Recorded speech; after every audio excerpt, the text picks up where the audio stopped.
Hi, ladies and gentlemen. Terry Martin with the Illinois Channel, and I'm joined once again on a hot summer day by Jeff Berkowitz in Chicago, and Jeff is with Public Affairs TV, and we are going to be talking about a couple of things. We're going to be focusing later in the show, not too much later, so stay tuned, on the new Lieutenant Governor candidate, Pritzker-Mitchell, who a while back Jeff interviewed, and a lot of people understandably don't know much about Mr. Mitchell. We'll be talking about that.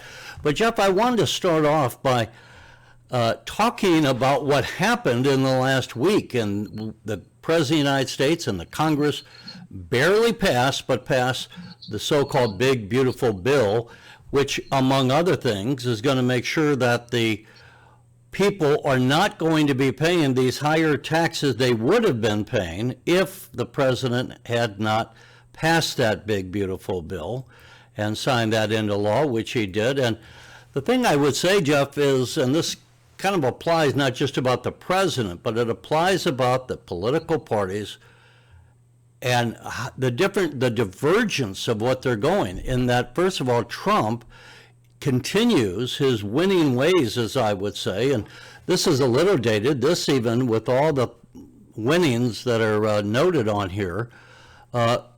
This was created before the final passage in the House of the big, beautiful bill. We should also note, I think it might be in here, that NATO has agreed to a 5% increase.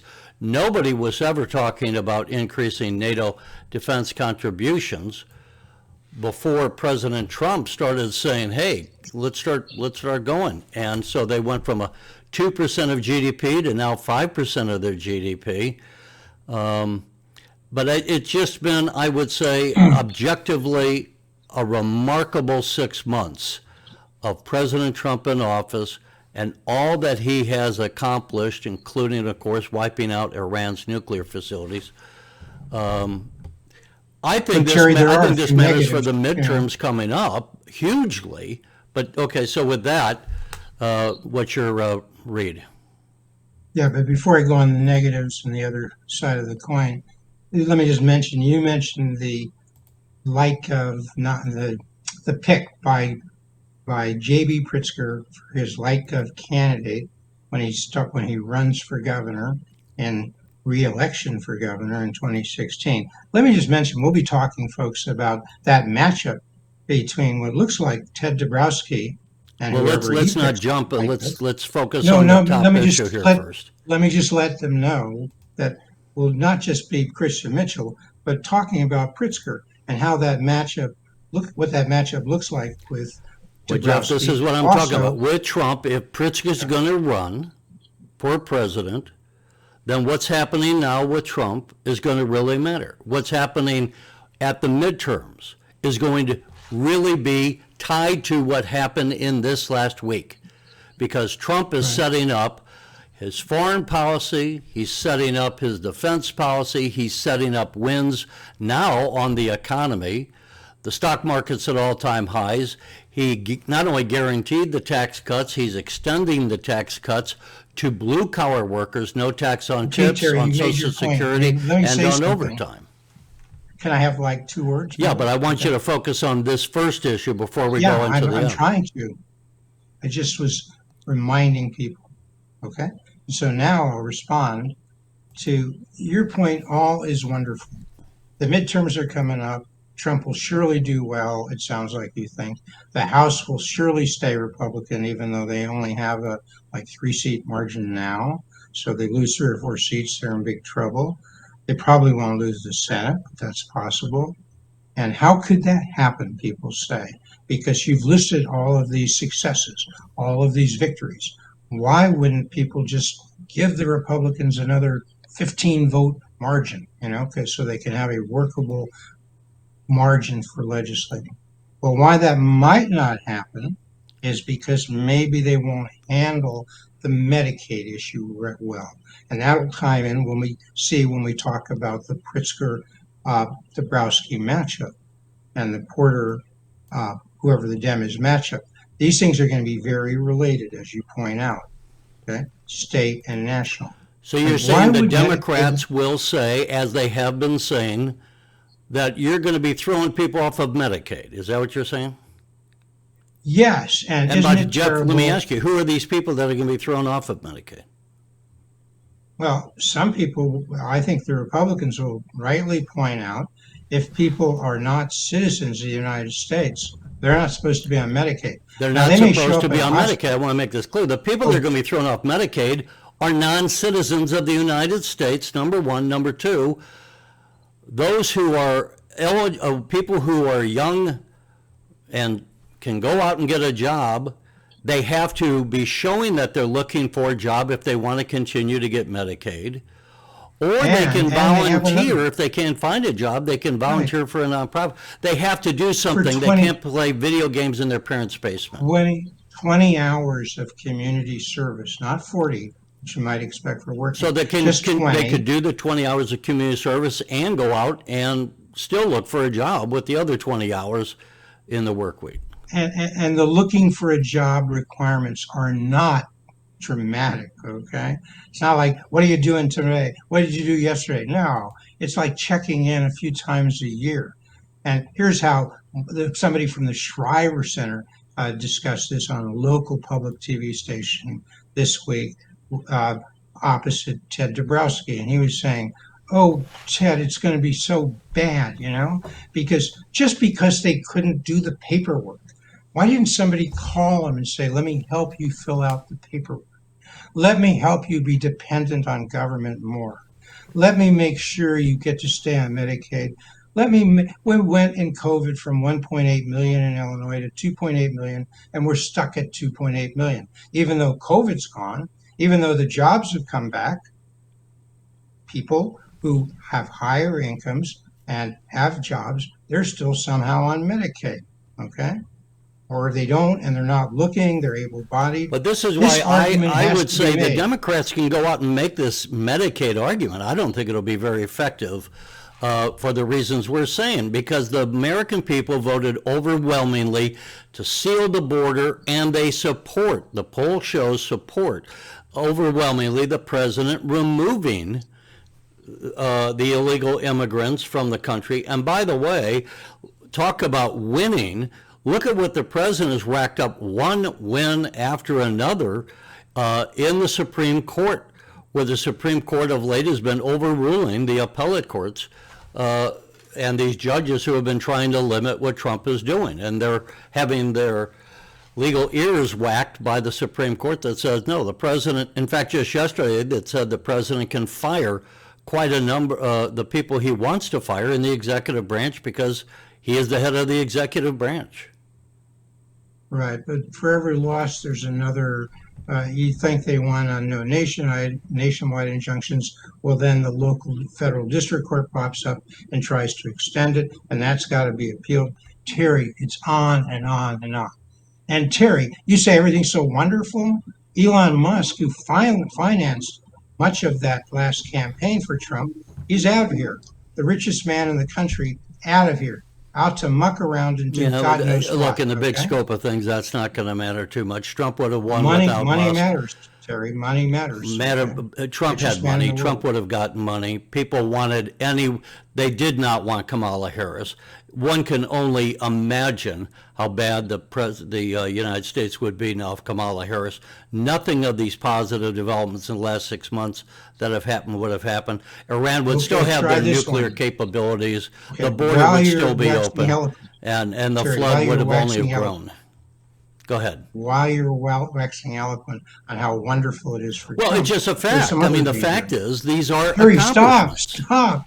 Terry, stop. Contain yourself, okay? Let me say something. Every Go, time I say go, go. something, yeah.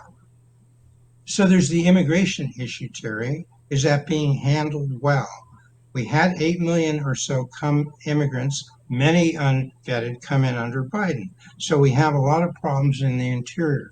But Trump said our priority is not the people who came across the border. What you were looking for are the people who came across the border and who've committed violent crimes, not just any crime. We don't seem to be doing that for various reasons.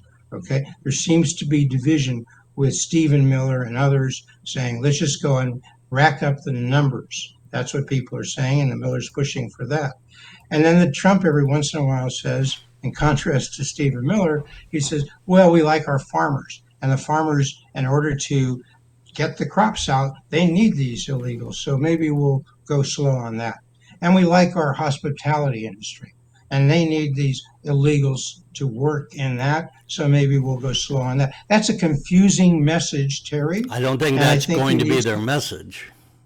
But that's not what they're going to run on. They're going to run on the passage of the big, beautiful bill, how they cut taxes for all the working class. Well, you can't take 5 minutes to make your point. I mean, I'm responding You take 5 minutes. Why do I get 2?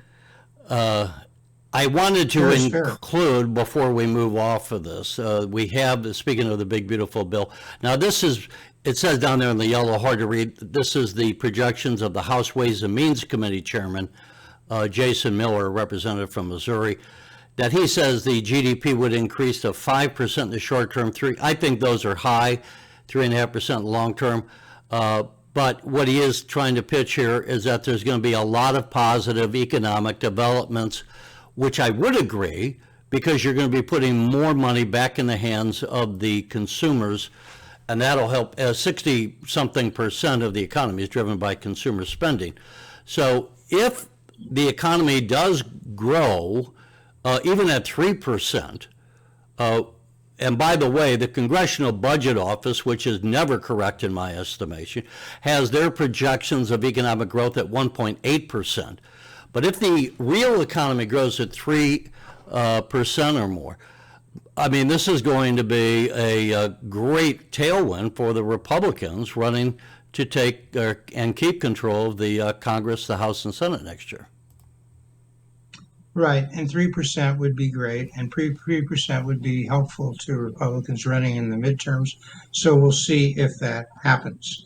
But the point they should have made, and I don't think made very effectively, and still are not making effectively, they being the Republicans, the Democrats get away with this argument about there's about a $3 trillion increase in the national debt as a result of that bill. No, that's not true. That's not true. Because this was not a spending bill, despite what maybe what even Trump says. Remember, they were going to control $2 trillion in wasteful spending. That didn't happen. It ended up being $1.5 trillion over 10 years, which meant $150 billion a year. Those are the facts. Not pleasant.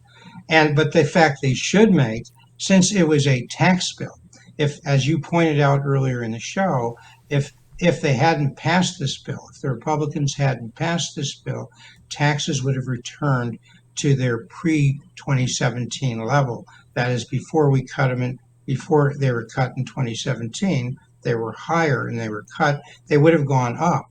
So if taxes go, they count that and saying, oh, because you didn't let taxes increase by 3 trillion, 4 trillion, which would have made the national debt less. Because you didn't let taxes increase, that's a $3 trillion increase in the national debt caused by you. Yeah. And why don't the Democrats say to all of America, would you rather see a big substantial increase in your tax bill? Okay. This year, next year, and well, next not only year, that, the Democrats, you hear the Republicans are going to say not one Democrat in the House or Senate voted to cut the taxes on tips. Not one voted to cut the taxes on Social Security. Not one voted to cut the taxes on overtime. These are the messages where I cut you off before about this meandering about the migration. It's these issues the Republicans are going to be talking about with accuracy. I can't believe, you and I remember back in 1964, when the Civil Rights Bill was passed, it got bipartisan support and would not have passed but for Republican votes going along with some of the Democrats. When you have a major piece of legislation, and the big beautiful bill was one, you had so many good things in there. It used to be that both parties would vote for these bills that had good things. The fact that the Democratic Party has gone so far, they have no ideas. They don't have an opposing bill to say, That's the Republicans' bill. Here's our bill. Here's what our proposed legislation would do. They don't have a proposed bill. They're just voting blindly against Trump. And that is not a winning position, I would argue, for the Let me Democrats in help 2026, Terry, nor for fair. Governor Pritzker in Terry, you're 2028, not helping because me. we'll start talking about that shortly. Go ahead. So let me help the Democrats articulate a message. Trust me, immigration will be an issue. As you, of course, on They the can border, try. Terry, just Go, stop for go. a second. I can't overtalk you. Stop. Right? The one thing Trump has done, he has sealed the effing border. People are just not coming across. Big success, right? I give him that. People give him that. He's doing well on the polls.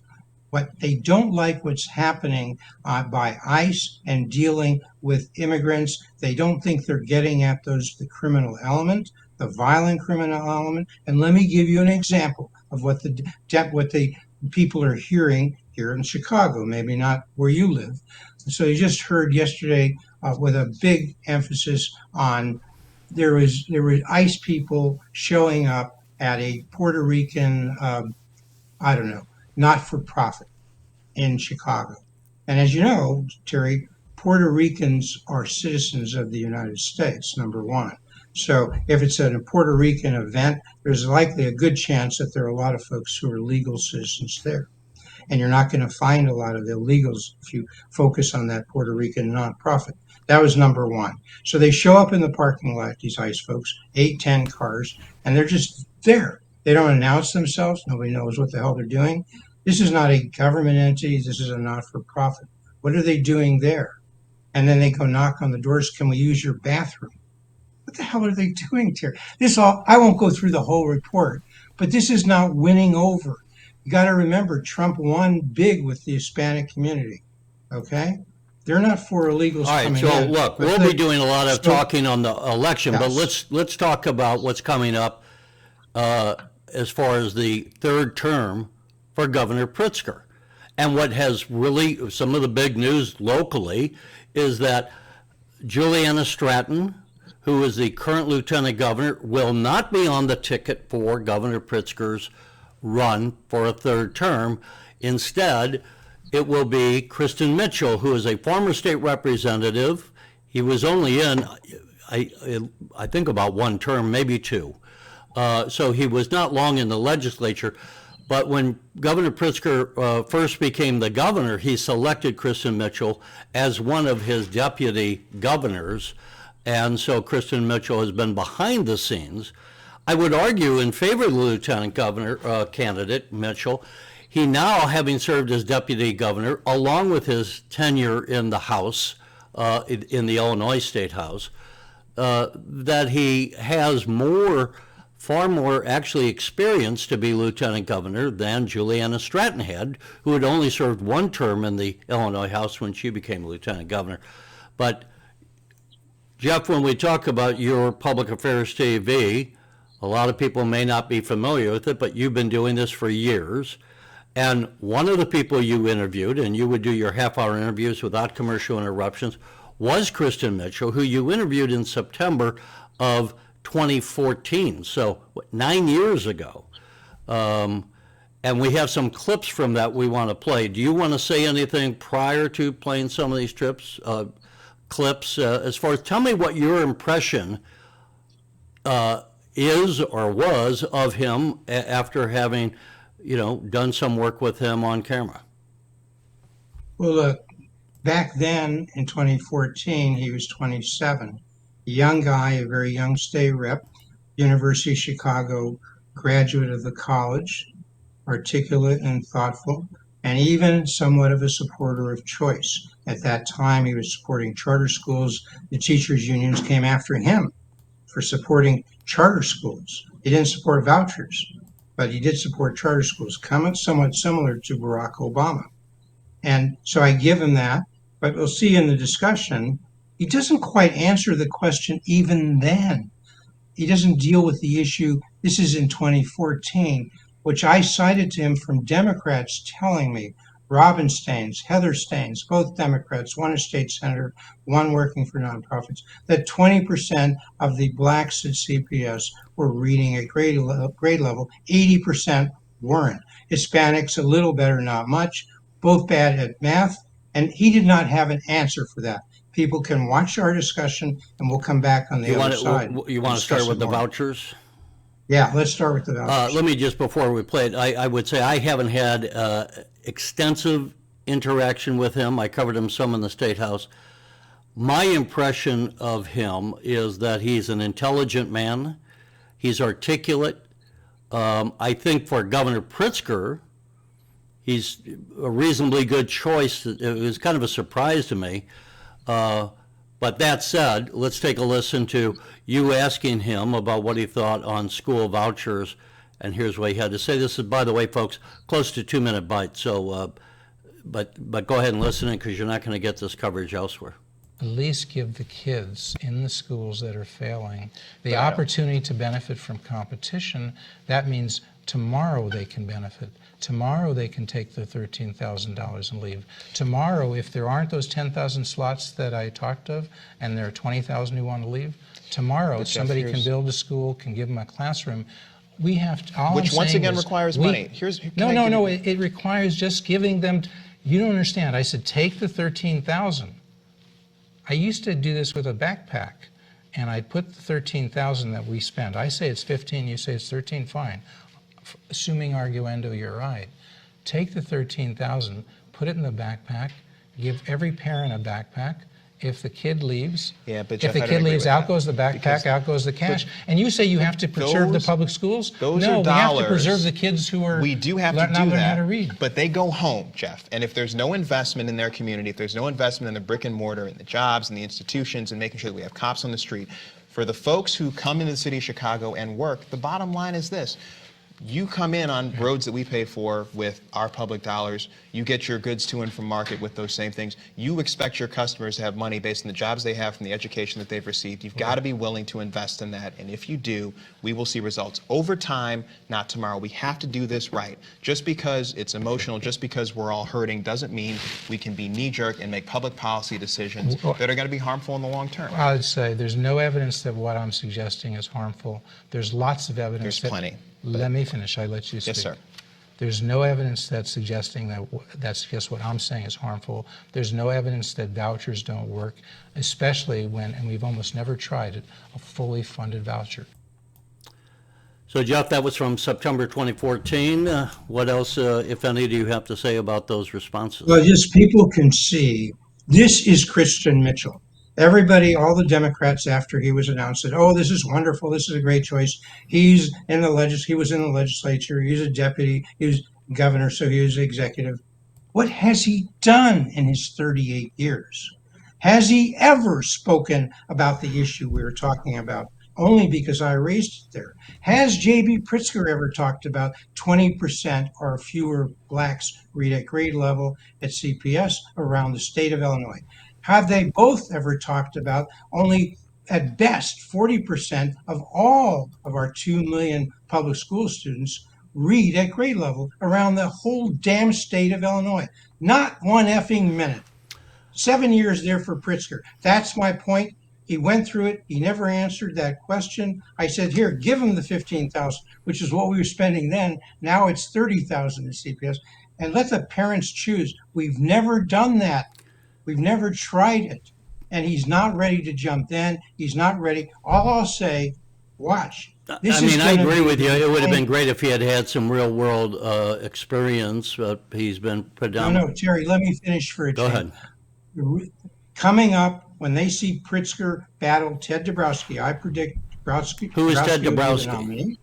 Ted Dabrowski has been 15 years dealing with an analysis of the problems of Illinois at Illinois Policy Institute and Wirepoints, and the solutions. We're He's a also been high-tax an state. economic We're a advisor low-growth to the state. government of Poland, right? When they came out of communism and went into a private sector economy, which has operated in Poland very successfully. And you're saying This is Ted will be what, running for governor? Is that what you're saying? Yes, and this is the Ted Dabrowski people haven't seen. He's been a 501c. He couldn't be partisan. He'll have the personality. He was part of the Polish Revolution. He understands how in a people oppressed by tyranny, as we are in Illinois, he understands what they can do to come back and have a revolution. Illinois needs a nonviolent revolution who talks about school choice, talks about lower taxes, talks about a better economic climate. So And he's, so will he's going to be joined. diametrically opposed to a lot of what Christian-Mitchell and Governor Pritzker are doing. More to the point, he'll be joined by Richard Porter, who will be running, I believe, I'm pretty sure. Now, as they an haven't; independent. these candidates haven't announced yet, right? Watch the end of July. Okay, so Yeah, I'm you'll just see. right. They have not yet announced. We're telling people You about will people see my that prediction. these people are good quality people. They'll, I think, make good candidates, but most people in Illinois haven't heard of them. Let's quickly get in. You're talking about raising the minimum wage that you had with Kristen Mitchell, again, back from 2014. Should they raise the minimum wage? Absolutely. Even though all the studies, you've been at the University of Chicago, you've talked to economists, all the studies show when you raise the minimum wage, you cause an increase in unemployment. I'm not sure which studies you're reading, Jeff, because that's not the case. Because hold Do on. you know any National economist at the- Federation of Do you know any National economist at your school, the University National of Chicago? Do you know any economist the at the University of National Chicago at your Federation school of who supports Independent you? Businesses has said that right behind the exploding cost of healthcare, the thing that is driving down their ability to actually hire and create jobs is a lack of consumer demand. So that's basic economics. When you move up the minimum wage, you decrease the demand for labor, you increase the supply, you increase unemployment. You go to the University of Chicago as Christian Mitchell did at that time, and still, it's an institution which understands and teaches basic economics at the college level and at the graduate school level. And I went there at the graduate school level.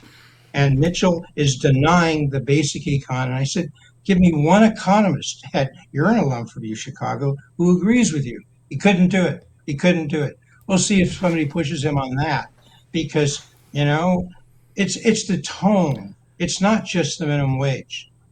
Let me just say, we talked about Medicaid a bit on the national level before, and we talked about it just now.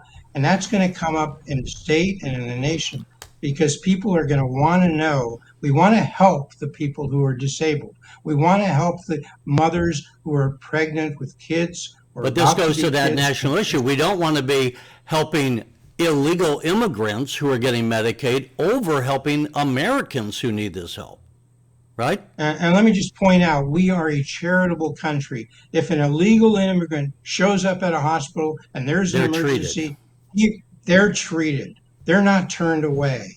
They want that Medicaid card because it's much more comprehensive. Our But I think citizens what we're get it. hearing, Jeff, both at the national level and what in Illinois, and it's going to matter for Illinois nationally because Pritzker, we know, is going to be running for president in all likelihood.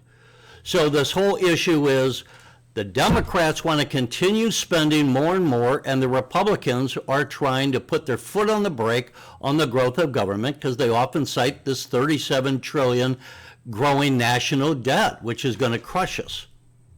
Terry, let me just remind people the change about to come. Richard Porter will be running, I predict, for the U.S. Senate, the Republican nominee. He is extremely articulate. He knows the issues. He's dealt with these national issues for a long time, not as a politician, but as a person interested in policy and on the Republican National Committee. So he'll be on the top of the ticket, along with Ted Dabrowski running for governor. And these people, I believe, will be well financed. Not like J.B. Pritzker. Nobody else has $4 billion to spend on this. But do they have enough? Will they have enough Well, to we'll get have out to their see message? if the Illinois people, the citizens of Illinois, have had enough of the Pritzker era and others. Jeff, we're going to have to say goodbye. I hope you all had a good 4th of July. Stay cool, folks, in this heat wave. And until next time, Jeff and I will come back with more. Thanks for watching. See you next week.